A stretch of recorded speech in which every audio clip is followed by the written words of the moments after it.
અમરેલી બેઠકનું કોંગ્રેસનું કોકડું ગૂંચવાયું છે। આપણે જણાવી દઈએ કે નેતા વિપક્ષ પરેશ ધાનાણી સહિતના 4 ધારાસભ્યોના દિલ્હીમાં ધામા છે। મહત્વની વાત છે કે જેવી કાકડિયા, વિરજી ઠુમ્મર, પ્રતાપ દુધાતના દિલ્હીમાં ધામા છે। અમરેલી બેઠક મામલે વિપક્ષ નેતા, પ્રદેશ પ્રમુખ અને પ્રભારી સાથે બેઠક થઈ રહી છે। અમરેલી બેઠકના કોંગ્રેસના ઉમેદવારને લઈને મડાગાંઠ યથાવત છે। મહત્વની વાત છે કે અમરેલીમાં કોંગ્રેસનો કયો ઉમેદવાર રહેશે તેને લઈને અત્યારે મડાગાંઠ હજુ પણ વણ ઉકેલી છે। કોંગ્રેસ તરફથી હજી કોઈ પણ ઉમેદવારનું નામ ઘોષિત નથી।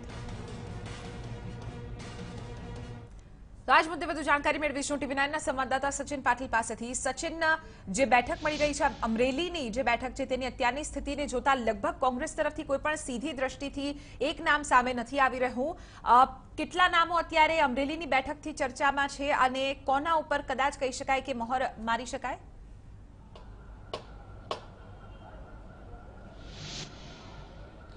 ચિત્રા, જે બેઠકો છે બેઠકો જે પણ બેઠકો પર નામ જાહેર નથી થયા એ બધી જ બેઠકોની અંદર એક પ્રકારે જ્ઞાતિવાદી જે સમીકરણ છે સમીકરણ ખૂબ હાવી થતું દેખાઈ રહ્યું છે અને કંઈક એ જ કારણ છે।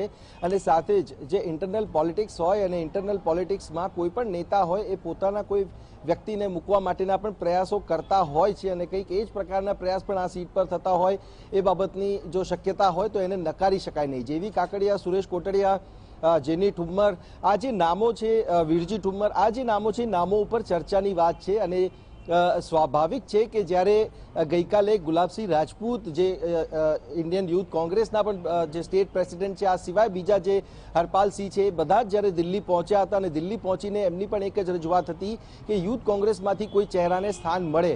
ત્યારે આ જે બધી બાબતો છે, બાબતોના બધા જ સમીકરણોને જે છે એ કેન્દ્રનું શીર્ષસ્થ જે નેતૃત્વ છે એ નેતૃત્વ આ બાબતોને ધ્યાને લઈ રહ્યું છે। સ્વાભાવિક છે કે અમરેલીની જે સીટ છે, અમરેલીની સીટ પરથી જે વિધાનસભાના વિરોધ પક્ષના નેતા છે પરેશ ધાનાણી આવે છે ત્યારે એમના તરફથી પણ કોઈ નામો સૂચવવામાં આવ્યા હોઈ શકે છે અને જે પ્રકારે નામો સૂચવવાની વાત છે ત્યારે કયા નામ ઉપર સહેમતિ બનાવવી એ મોટો પ્રશ્ન છે। કોંગ્રેસ માટે આ વખતે પોતાના ચહિતા ઉમેદવારને મૂકવા કરતાં પણ જે પ્રકારે કશ્મકશ છે, કશ્મકશ એ વ્યક્તિ માટેની છે કે જે લોકોમાં રહી શકે અને લોકોમાં એમનો સારો પ્રભાવ હોય અને એ જીતી શકે અને જીતાડવા માટેના જે પ્રયાસો છે એ પ્રયાસો અહીંયાના લોકલ નેતાઓ કરે એ પ્રકારની જે પ્રયાસો છે, એ પ્રકારના જે પ્રયાસો છે એ પાર્ટી દ્વારા કરવામાં આવી રહ્યા છે। જે પ્રકારે ગઈકાલે પણ નામોની ઘોષણા કરવામાં આવી એમાં એક નામ ઘોષણા કરવાનું રહી ગયું છે બારડોલી સીટ પરથી તુષારભાઈ ચૌધરીનું। ત્યારે એ નામને લઈને પણ હજુ અસમંજસ છે